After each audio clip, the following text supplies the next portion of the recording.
The following is a production of New Mexico State University.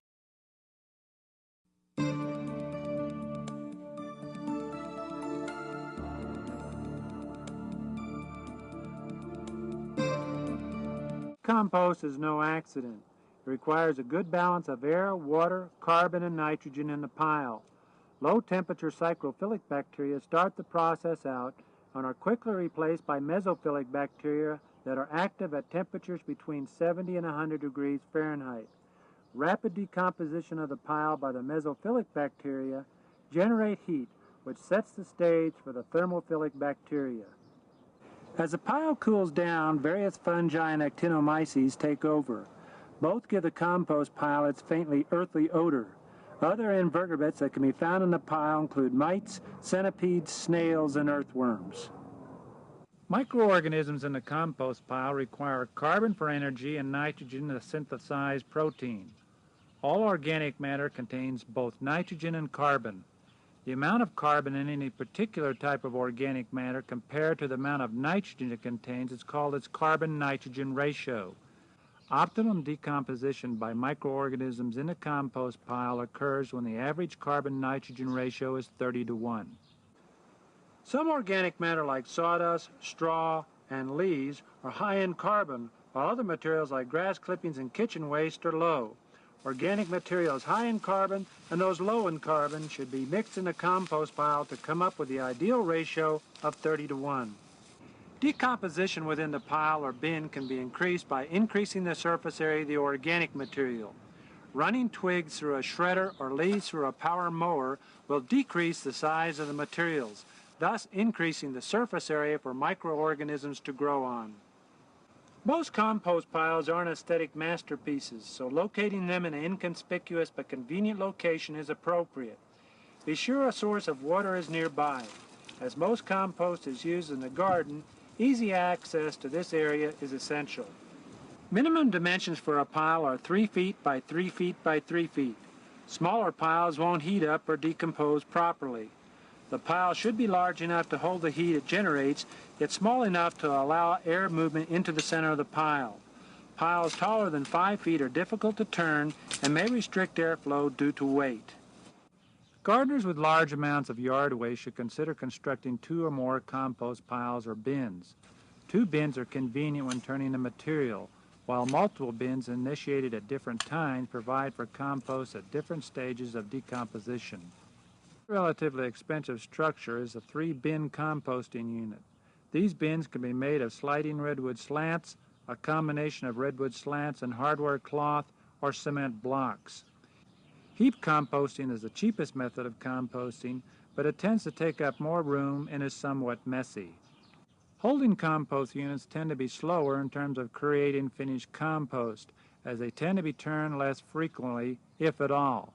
Materials are generally added to the holding unit as they are generated. To keep pest problems to a minimum, incorporate food waste into the middle of other yard waste. Holding units can be composed of redwood slats, wire fencing or chicken wire, snow fence, or cement blocks. The most popular composting technique involves alternating layers of organic material, soil, and fertilizer or manure. Layers can be laid down in either specially constructed bins or piles. We're going to start our pile with a mixed layer of corn cobs and sawdust. This will not only help provide aeration on the bottom of the bin, it will also help absorb any leachate that trickles down through the pile. Remember that both corn cobs and sawdust are high in carbon, so we next add a layer of sheep manure. This will help add the extra nitrogen we need to counteract all the carbon in the sawdust and corn cobs. If you want, you can also use nitrogen fertilizer like urea. I personally like to use livestock manure in my compost pile because livestock manure is another solid waste that can be a problem in our environment. Adding the manure to the layer of sawdust and corn cobs, it should be all sprinkled down with a hose. Remember that microorganisms in the pile need water to grow.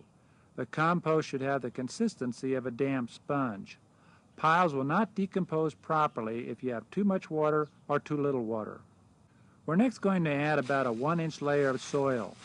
The soil will add the microorganisms needed to get the pile started. A little water will help move the soil down through the manure and the sawdust. Let's add some shredded leaves to the pile now. Instead of adding manure on top of the leaves, we're going to add grass clippings, which are also relatively high in nitrogen. I like to mix them in with the leaves so that they don't mat. After another layer of soil, I'm going to add a layer of straw and mix it in with some alfalfa. The nitrogen in the alfalfa will help counteract the carbon in the straw. I'm going to throw on some sheep manure and kitchen scraps just to make sure I've got enough nitrogen.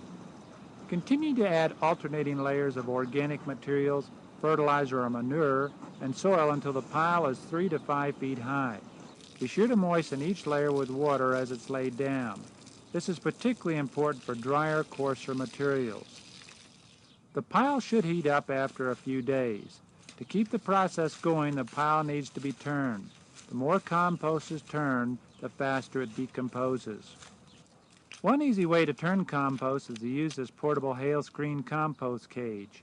Unsnapping the latches on the side and moving the cage over a few feet not only makes turning the compost easier, it can be used to move the pile around your garden so the leachate from the compost fertilizes your garden. A simple garden fork can be used to transfer the compost to the empty cage. When turning, move the outside material from the first pile to the inside of the new pile so it too will heat up. Well, the whole process sounds rather complex.